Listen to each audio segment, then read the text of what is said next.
और सबसे पहले चर्चा की शुरुआत करें, आपको कुछ तस्वीरें दिखाते हैं। इंडिया गठबंधन की बैठक खत्म हो गई है और बैठक के बाद की जो तस्वीरें हैं वो आपके सामने आप देख सकते हैं। तमाम इंडिया गठबंधन के सहयोगी दलों के नेता आप इन तस्वीरों में देख सकते हैं कि किस तरह से बैठक खत्म होने के बाद बाहर निकले हैं और एक किसे कहा जाए कि फोटो ऑप है ये, और तस्वीर यहां पर खिंचवा रहे हैं तमाम दिग्गजों को आप देख सकते हैं। शरद पवार देखे जा सकते हैं, अखिलेश यादव और सब लोग। कुल मिलाकर ये कहा जाए कि जो तस्वीरें हैं, ये तस्वीरें नतीजों के बाद जो माहौल है उसकी पूरी कहानी बयां करते हैं। विनोद जी, ये तस्वीरों से देखिए सब, ये मुझे लगता है कि एक तरह से ये कहा जाए कि बड़े सालों बाद ये स्थिति बनी है कि विपक्ष भी खुश नजर आ रहा है। तमाम नेता ऐसे नजर आ रहे हैं जैसे सरकार बनाने जाने वाले हो। देखिए, ये तस्वीर ये संकेत है, बताने के लिए है कि भाई हम सब एकजुट हैं। हमारे अंदर कोई किसी तरह का वो नहीं, भले हम बहुमत का आंकड़ा नहीं पा पाए हैं लेकिन हम अभी मैदान हमने नहीं छोड़ा है जी, कुल मिलाकर के। लेकिन मैं बार बार एक प्रश्न करता हूं कि क्या ऐसा मुद्दा इंडिया गठबंधन सामने रखेगा जिससे जो एनडीए के साथ सहयोगी दल हैं, जिनकी साथ आने की अपेक्षा कर रहे हैं इंडिया के नेता, वो आ जाए। जैसे उदाहरण के लिए मान लीजिए, मैं उदाहरण दे रहा हूँ, ये इस तरह के मुद्दे आ सकते। भाई अगर चंद्रबाबू नायडू और नीतीश कुमार आप चाहते हैं हमारे साथ आए तो क्यों आएंगे आपके साथ जी? आप उनको क्या देंगे? प्रधानमंत्री बनाना, ऊपर ये सब तो बेकार की बातें हैं, क्योंकि 11 दल वाले 12 विधायक वाले को आप, सांसद वाले को आप प्रधानमंत्री बना देंगे तो बाकी 38 सांसद वाले अखिलेश यादव क्या करेंगे जी? तो ये सब आपको ऐसा मुद्दा दीजिए जो उनको सोचने को मजबूर करे। जैसे उदाहरण के लिए देश को पहला दलित प्रधानमंत्री देना है हमको, अगर मान लीजिए ये कोई मुद्दा दे अगर इंडिया गठबंधन, तो चंद्रबाबू नायडू, नीतीश कुमार को सोचना पड़ेगा। उनको लगेगा कि भाई हमको अपनी दलित कॉन्स्टिट्यूंसी को एड्रेस करना है कि नहीं करना, चिराग पासवान को छोड़ना पड़ेगा। क्या इस तरह की कोई पहल इंडिया गठबंधन करने जा रहा है या कर सकता है? अगर ऐसा करे तब वो एक राजनीतिक मुद्दा बन सकता है। लेकिन खाली आप संविधान बचाने के लिए, लोकतंत्र बचाने के लिए, लोकतंत्र भी बचा हुआ, संविधान भी बचा हुआ है जी, इसलिए वो कोई मुद्दा आकर्षण पैदा नहीं करता है। आकर्षण पैदा करने वाला राजनीतिक मुद्दा क्या आप दे सकते हैं? एनडीए ने अपना नंबर जोड़ लिया, उनके पास नंबर है, समर्थन पत्र भी जाकर राष्ट्रपति को दे दिया प्रधानमंत्री जी ने, और वो उस प्रक्रिया में आगे बढ़ रहे हैं। आप अभी चाय पी रहे हैं खाली। बिल्कुल, तो ये स्थिति है। मैं प्रोफेसर साहब आपके पास आऊंगा। प्रोफेसर बद्री नारायण जी, क्या आपको क्या लग रहा है कि अभी जिस तरह की स्थिति है, अभी जो विनोद जी भी बात कर रहे थे, लेकिन अब आगे क्या? ये तो सरकार बना रहा है, एनडीए सरकार बना रहा है, विपक्ष अपनी बात जरूर कह रहा है, अपनी तमाम बातें सामने रख रहा है, लेकिन संविधान और की जो बात हो रही है बार बार, इस पर ये कोई छोड़ के आ जाए एनडीए को, ऐसा तो नहीं लगता है। लेकिन दूसरा जो बड़ा सवाल है, क्यों आएगा भाई? बिल्कुल, दूसरा बड़ा सवाल यह है कि गठबंधन सरकार पिछले 10 सालों में, अगर प्रधानमंत्री नरेंद्र मोदी को देखें, उन्होंने बड़े बड़े फैसले लिए, लेकिन क्या गठबंधन की इस सरकार में भी वैसे फैसले लेने का सिलसिला जारी रहेगा? मैं आपसे जवाब लूंगा लेकिन उससे पहले मल्लिकार्जुन खड़गे मीडिया से बात कर रहे हो, बातचीत सुन लेते हैं। आज के पॉलिटिकल सिचुएशन पे और आज की जो परिस्थिति है उस पर बहुत से सजेशन आए, चर्चा हो गई और ये निष्कर्ष आखिरी में ये निकला कि हम सब मिलके एक ही वॉइस में ये कहना चाहिए जो मैं आपको पढ़ के बताऊंगा। The constituents of India bloc thank the people of India for the overwhelming support received by our allies. The people's mandate has given befitting reply to the BJP and their politics of hate, corruption and deprivation. This is a mandate in defense of the Constitution of India and against price rise, unemployment and crony capitalism, and also to save democracy. The India bloc will continue to fight against the fascist rule of the BJP led by Modi.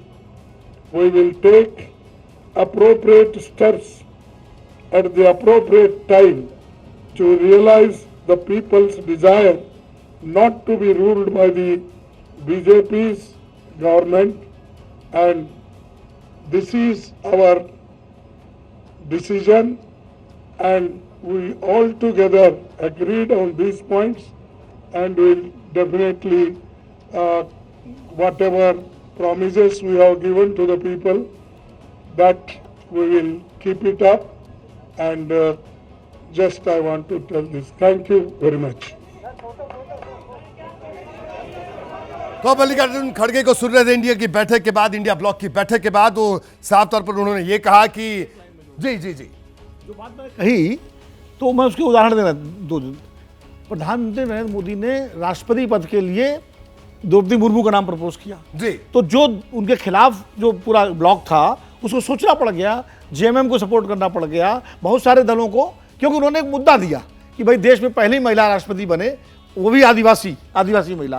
तो इस तरह के issue जब आप create करते हैं तब आप दूसरे सामने वाले के गठबंधन में आप हलचल मचा सकते हैं। एक उदाहरण और दूंगा कि जब प्रतिभा पाटिल का नाम यूपीए लाए थे राष्ट्रपति के लिए तो शिवसेना तक ने सपोर्ट किया था, जबकि शिवसेना से इंडिया गठबंधन ये बड़ी बात है। वही मैं प्रोफेसर आपसे जो सवाल था ब्रेक से एनडीए के साथ ही शिवसेना उस समय। जी क्या कहेंगे उस पर, क्योंकि गठबंधन की सरकार को चलाना एक बड़ी चुनौती। बिल्कुल बिल्कुल रोहित जी, बहुत बड़ा सवाल है जो आपने खड़ा किया। एक इसके पहले ये बात कह दूं कि विपक्ष जैसे हार में जीत या हार की जीत, ये हार में जीत तलाश रहा है, लेकिन ये पोस्चरिंग है, ये दिखाने के लिए भी कि हम लड़ाई में हमारा स्कोर आगे है, लड़के हम और भी लड़ना चाहते हैं, ये एक तरह की पोस्चरिंग है, इसका कोई बहुत मतलब नहीं है। दूसरी बात यह है कि जो बड़ा सवाल आपने खड़ा किया कि गठबंधन की राजनीति में प्रधानमंत्री नरेंद्र मोदी, जिनका पूरा जो पैटर्न ऑफ वर्किंग है वो बहुत ही डिसाइसिव कन्विक्शन के साथ बड़े फैसले लेना, बड़े परिवर्तन करना, उस तरह का व्यक्तित्व है। अब वो अभी तक वो हमेशा पूर्ण बहुमत की सरकार चलाते रहे हैं, चाहे गुजरात में हो, चाहे मुख्यमंत्री रहे हों, चाहे आज रहे हों, हमेशा एक अजेय किस्म की शक्ति रहे हैं वो। आज जो जिस स्थिति में हैं वहाँ पर उनको कुछ किसी तरह के दबाव में काम करना है। तो लेकिन मुझे लगता है कि तो वैसे में मुझे लगता है कि जो उनका प्लान था 2047 में विकसित भारत का पूरा जो प्लान था, जो फ्यूचर को उन्होंने प्लान जिस तरह से किया था, बड़े परिवर्तन, वो बार बार कहते हैं कि बड़े रिफॉर्म करने हैं हमें, बड़े रिफॉर्म से ही विकास संभव है, कि उसमें मुझे लगता है कि गति थोड़ी रुकेगी और उनको बहुत तरह के प्रेशर्स। तो आपका कहना है कि गठबंधन की सरकार चलाने में कई तरह की मुश्किलें आएंगी और बड़ी चुनौती होगा। अलका लांबा, आप बड़ी देर से कुछ कहना चाह रही है और सवाल मेरा भी आपसे यही है। रोहित जी, इस बात को समझिएगा, ये बात ये नहीं है कि सत्ता किसको मिल रही है। लोकतंत्र के लिए उतना ही महत्वपूर्ण है कि विपक्ष कितना मजबूत खड़ा है, कि जब सत्ता तानाशाह हो तो उसका कंट्रोल लोकतंत्र में विपक्ष के पास होना चाहिए। और ये साफ हुआ है कि विपक्ष को बहुत ताकत मिली, जिसे हमने स्वीकारा भी है। मैं आपको याद दिला रही हूँ, 1984 में राजीव गांधी जी को 403 सीटें मिली। वो आज तक का रिकॉर्ड मोदी जी 400 पार का नारा देकर भी नहीं तोड़ पाए। लेकिन कभी सोच ये नहीं रही कि विपक्ष लोकतंत्र में खत्म करना है। 3 बार कह रहे प्रधानमंत्री, तीसरी बार बनने जा रहे, 62 के बाद हुआ। अरे नेहरू जी ने 1952 में 364 सीटें ली, 1957 में 371 सीटें ली, 1962 में 361। हमेशा 3 बार हैट्रिक में पूर्ण बहुमत अपने दम पर हासिल किया, लेकिन तानाशाही नहीं थी। विपक्ष को उतना ही मान सम्मान। अलका जी जल्दी से तमाम मेहमानों के पास जाते हैं। प्रेम जी, अलका जी का कहना कि आपकी हैट्रिक और इनकी हैट्रिक, इनकी पार्टी की हैट्रिक में बड़ा अंतर है, पहली बात तो ये, और गठबंधन की सरकार चलाना बड़ी चुनौती होगा, क्योंकि गठबंधन तब आप जिन कड़े और बड़े फैसलों का जिक्र करते हैं, क्या अब उन फैसलों को लेने में मुश्किल जरूर होगी? पहले तानाशाही पर उत्तर। पंडित जवाहरलाल नेहरू की तानाशाही का ये आलम था कि मजरूर सुल्तानपुरी हमारे सुल्तानपुर के, तो उन्होंने गीत लिख दिया तो उनको जेल में डाल दिया। और आकाशवाणी पर जो है फिल्मी संगीत प्रतिबंधित कर दिए गए थे, ये नेहरू की तानाशाही थी। इंदिरा जी की तानाशाही आपातकाल हर किसी ने देखा। और श्रीमान राहुल गांधी ने किस तरह से कैबिनेट के फैसले को पत्रकार सम्मेलन में फाड़कर फेंक कर अपनी तानाशाही को प्रदर्शित किया। तो 3 पीढ़ियों की तानाशाही एक सुन लेते हैं, 3 पीढ़ियों के। फिर देखिए पीछे बोल रही है सामल जी, ये क्या तरीका है? सामल जी, ये क्या तरीका है? ये भी तानाशाही है, ये भी विकृत तानाशाही है। अलका जी प्लीज, ये भी विकृत तानाशाही है। एक बार सुन लीजिए, विकृत तानाशाही है ये, विकृत तानाशाही है, विकृत तानाशाही है ये, विकृत तानाशाही है कांग्रेस की।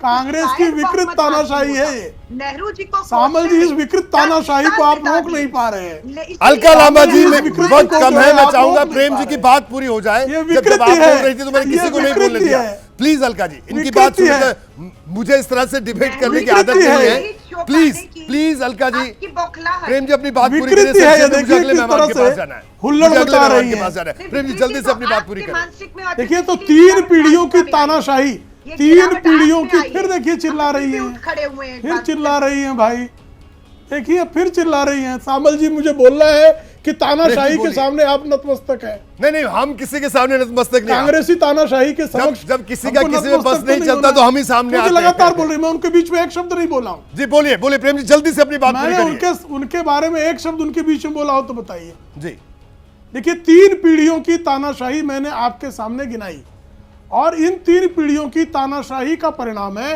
कि भ्रष्ट तंत्र और वंश तंत्र के जो है, ये जो नापाक गठबंधन था, उस गठबंधन का परिणाम है कि जनता ने जो है 3 बार हैट्रिक कर दिया है 100 के नीचे, 99 पे अटके हुए, फिर भी हार का अहंकार इतना आक्रामक और विकृत हो सकता है। फिर देखिए चिल्लाने लगी, फिर चिल्लाने लगी है, फिर चिल्लाने लगी है। माफी के साथ फिर आपको भी चिल्लाने रोकना होगा लगी है। अलका जी, आपको भी हार रोकना का ऐसा होगा। और आप विकृत लोगों का अहंकार। बहुत बहुत धन्यवाद, क्योंकि वक्त खत्म हो गया है इस पूरी चर्चा में शामिल होने के लिए।